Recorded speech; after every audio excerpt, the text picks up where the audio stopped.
A primeira turma do Supremo Tribunal Federal decidiu nesta terça-feira rejeitar uma denúncia que a corte já havia aceitado contra o presidente da Câmara dos Deputados, Arthur Lira. Apesar de ser incomum o STF rejeitar uma denúncia já aceita, o tribunal também fez isso em 2021, em outro caso que envolvia Lira, o do chamado quadrilhão do PP. Nesta terça, o entendimento foi unânime, com os votos dos ministros André Mendonça, Dias Toffoli, Luiz Roberto Barroso, Alexandre de Moraes e Luiz Fux. Moraes e Barroso modificaram seus votos anteriores. A ação que o Supremo julgou era uma das principais pendências judiciais de Lira, que havia completado mais de 2 anos e meio de tramitação paralisada após pedido de vista do ministro Dias Toffoli. O Supremo já tinha maioria contra Lira, mas os ministros permitiram que André Mendonça apresentasse um novo voto em substituição ao do seu antecessor, o ministro aposentado Marco Aurélio Mello, o que beneficiou o presidente da Câmara. Ana, que leitura a gente pode fazer aí desse recuo do STF em rejeitar a denúncia contra Arthur Lira, presidente da Câmara? Lembram da famosa frase, um acordo com o Supremo e tudo? Vai nesse caminho. Agora, isso que aconteceu, sabe quando éramos crianças e a gente estava ali na linha para fazer uma traquinagem e aí a gente ouvia da mãe, ai, ai, ai, olha lá, hein? Cuidado com o que você vai fazer. E aí você travava. Foi exatamente o que o STF fez com Lira. Olha lá, hein? Cuidado com esse MP aí dos ministérios, cuidado com as articulações políticas, é melhor você ficar aqui com a gente, ai, ai, ai. E aí agora o Lira teve a resposta que ele esperava, né, de acordo com a condução, principalmente da sessão da votação do MP dos ministérios, para manutenção de 37 cabides sustentados com o nosso dinheiro. Mas é por isso que eu repito, não adianta a gente colocar o povo nas ruas, e eu sou a favor que o povo vá para as ruas e lute e peça respeito à Constituição, como o povo tem feito nos últimos 4 anos. Se chega numa sessão importante como a da MP dos ministérios, e a gente tem conservadores e liberais votando com o desgoverno, votando com os comunistas, ajudando a manutenção dessa máquina de corrupção, de alimentação com o nosso dinheiro a esses tentáculos, as peças políticas ali, né? Essa manutenção que é usada exatamente para que eles consigam se manter no poder. Então, o povo precisa ir para as ruas em algum momento, mas não dá para o povo sozinho nas ruas ficar pedindo o que as ações no Congresso elas não estão acontecendo como o povo anseia. Foram aí na cassação, né, agora na manutenção da cassação do Deltan, 344.917 votos jogados na lata do lixo. Agora, é uma tristeza muito grande, Paula, tristeza mesmo, porque esse monstro já estava com todos os dentes afiados, todas as garras apontadas para todos nós nos últimos 3 anos. Né? Ainda continuo e vou continuar falando do caso do Daniel Silveira. A Câmara se ajoelhou para um sistema do judiciário promíscuo. Não era prerrogativa do STF aquela prisão, muito menos a manutenção que foi mantida pela Câmara. Agora, a grande pergunta é como retomar essa autonomia constitucional, essa independência, porque como povo nós não temos o judiciário, nós não temos o executivo já está eleito, o único braço que nós temos na repartição aí dos 3 poderes é o legislativo. E se todo dia a gente acordar e algum político de direita estar sendo caçado, com 2 S's e com C cedilha, vai ser complicado. colocar o povo na rua, em algum momento eu acho que vai acontecer. Mas os parlamentares precisam votar de acordo com o que o povo espera. Cederam Daniel Silveira, colocaram Daniel Silveira na boca do monstro porque ele era bolsonarista. Então não importou em momento algum a tamanha e brutal inconstitucionalidade. Então é muito triste ver que no caminho aqui para frente a gente não sabe como a Casa do Povo vai retomar essa autonomia e independência que é muito importante para a gente colocar o país todo em ordem de novo. Augusto, vale lembrar que essa ação no Supremo estava parada há 4 anos e foi retomada agora com a rejeição da denúncia. Claro que eles estão na ofensiva, claro que eles querem amedrontar todo mundo. Só que tem o seguinte, como vimos hoje, o povo chamou o Lula na primeira aparição pública dele de ladrão. De ladrão, isso é uma manifestação popular. E isso me deixa otimista. O povo continua vendo com clareza a figura que quer ser chamada de magnífico presidente. Segundo, hoje começaram os trabalhos da CPMI mais temida pelo governo e não adiantou nada o esforço feito pelo governo com o apoio da Justiça, do Poder Judiciário, para impedir que ela fosse instaurada.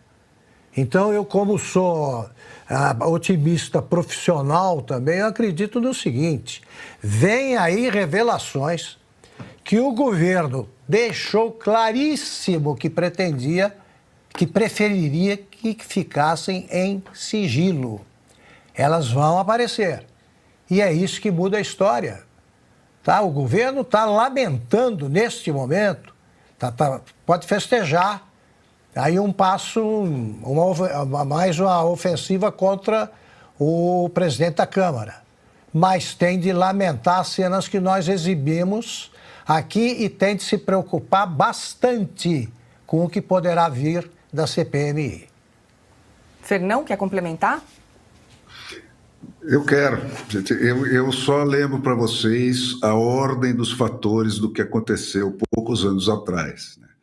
Nós não tínhamos um Congresso melhor do que esse de hoje, talvez até o contrário. Nós não tivemos nenhuma liderança do Congresso no processo de impeachment da Dilma, foi o contrário. O povo foi para a rua, o povo exigiu e o Congresso veio atrás, como acontece sempre.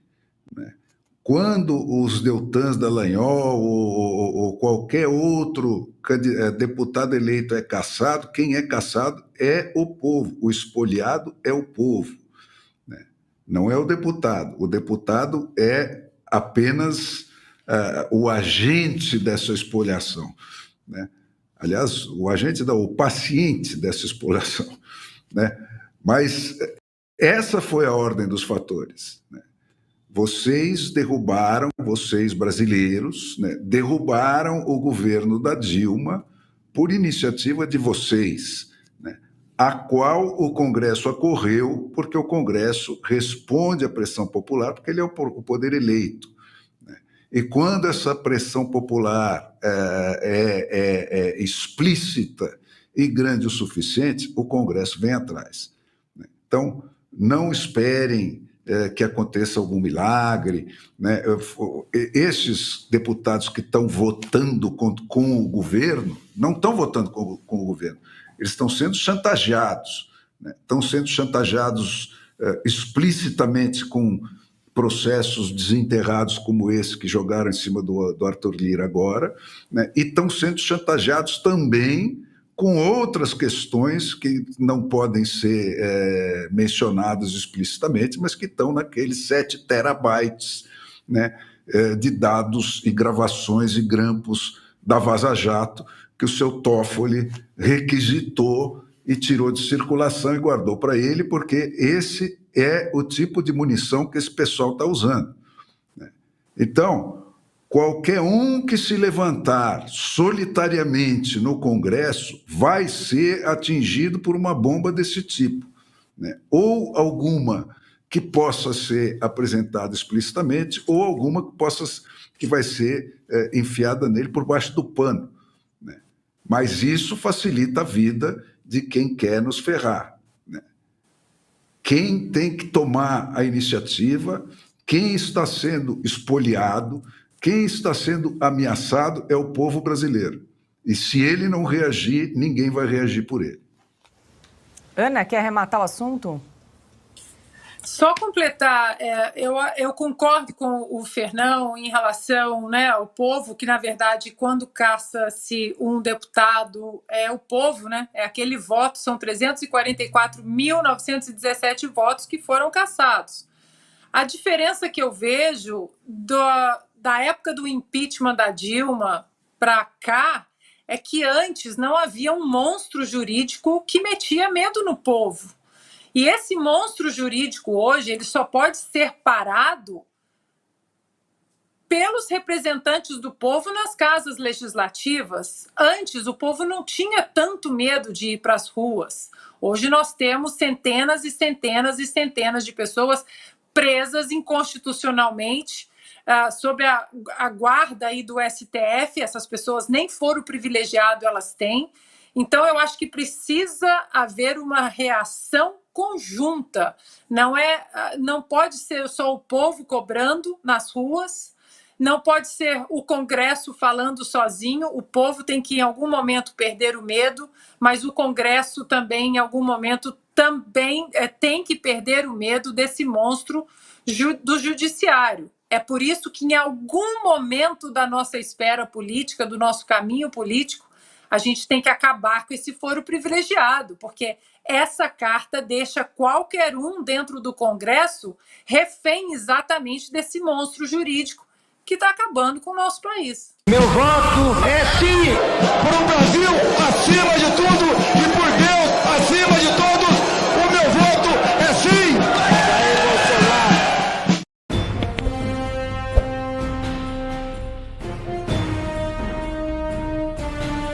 Olá, sejam todos bem-vindos ao canal.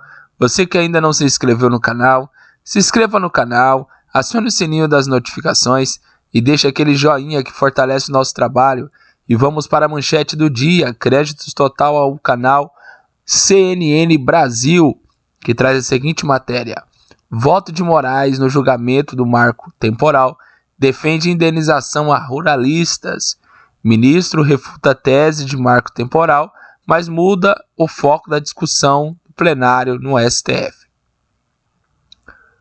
O ministro Alexandre de Moraes, do Supremo Tribunal Federal, refutou a tese do marco temporal, mas determinou a indenização da terra para os ruralistas, considerando o meio do caminho.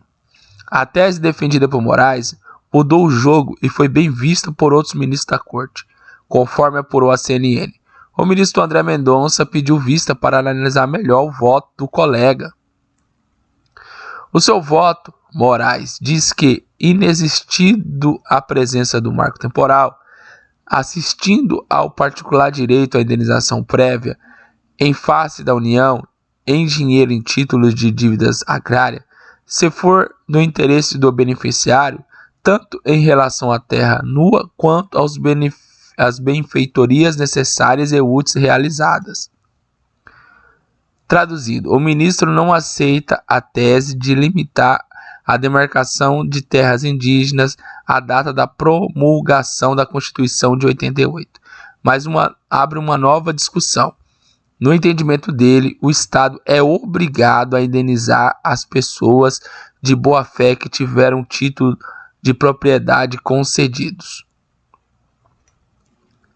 Hoje, a indenização para reservas indígenas é feita apenas para as benfeitorias e não para a terra, porque o princípio é que a terra nunca foi do fazendeiro, diferente, por exemplo, da reforma agrária.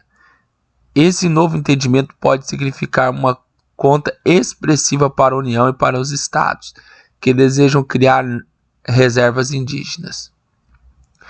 Segundo apurou a CNN, o voto do ministro preocupou a Advocacia Geral da União, a AGU, que quer estudar melhor a implicação e também o Ministério da Fazenda. Nos últimos dias houve muita conversa entre representantes dos ruralistas e dos indígenas com o ministro do Supremo. Com o julgamento suspenso pelo pedido de vista de Mendonça, o senador ganha tempo para analisar o assunto depois da aprovação do marco temporal pela Câmara dos Deputados. O tema é mais um motivo de conflito entre o Executivo e o Legislativo. Então tá aí o Supremo aí dando a última palavra mais uma vez, né? O Executivo vai lá e faz a sua função, aí vem o Legislativo, o Supremo Tribunal Federal, e muda todo o entendimento do Executivo, né? Que é o que realmente tem o poder de governo. O STF tem autoridade de governo. Eles são intérpretes da Constituição, guardiões da Constituição, e devem zelar e preservar a esta, né? Mas a gente vê que eles têm violado, sim, a Constituição e feito do STF um meio de governo, né? Um veículo de governo aqui no Brasil. E você, o que pensa sobre isso? Quero pedir para os meus amigos que são aí inscritos do canal, pessoas que acompanham o nosso trabalho. Hoje eu estou um pouco gripado, por isso que a voz está dessa forma, mas não posso deixar de fazer o meu trabalho. Deixa aí a sua opinião, a sua sugestão, fala aí o que você acha de tudo isso, deixa nos comentários e fala também qual que é a sua opinião sobre o nosso trabalho. Se você vê que tem algo que precisa ser melhorado, aprimorado, a sua indagação, o seu questionamento será bem recebido por nós. Até o próximo vídeo.